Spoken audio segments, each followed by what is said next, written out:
चित्रपट मालिकासृष्टीत हिट झालेले बालकलाकारांचे आईवडील देखील अभिनय क्षेत्रात दाखल होतात, असे क्वचितच पाहायला मिळाले आहे. अर्थात त्या पालकांमध्ये असलेली अभिनयाची आवड ते आपल्या कुटुंबाकडून, मुलांकडून पूर्ण करून घेत असतात.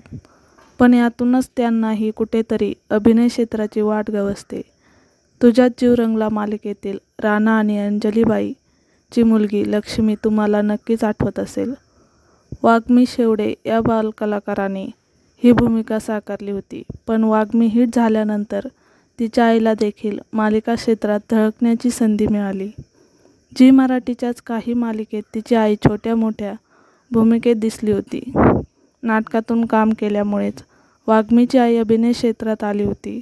असाच काहीसा प्रकार माझ्या नवऱ्याची बायको मालिकेतील बालकलाकाराच्या बाबतीत पाहायला मिळत आहे.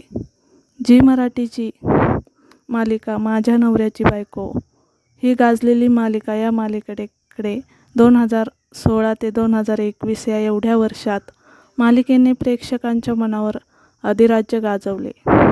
या मालिकेत गुरुनाथ आणि राधिकाच्या मुलाची भूमिका, अथर्वची भूमिका बालकलाकार आर्यन देवगिरी याने साकारली होती. आर्यन देवगिरी सध्या शालेय शिक्षण पूर्ण करत आहे. कांदिवलीच्या ऑक्सफर्ड पब्लिक स्कूलमध्ये तो शिकत आहे. माझ्या नवऱ्याची बायको या मालिकेअगोदर तो पुढचं पाऊल मालिकेत कल्याणीच्या मुलाची भूमिका साकारताना दिसला. पण माझ्या नवऱ्याची बायको मालिकेने त्याला मोठी लोकप्रियता मिळवून दिली. मधल्या काळात तो एका व्यावसायिक जाहिरातीत झळकला. पण आर्यनला अभिनयाचे हे बाळकडू त्याच्या आईकडूनच मिळाले.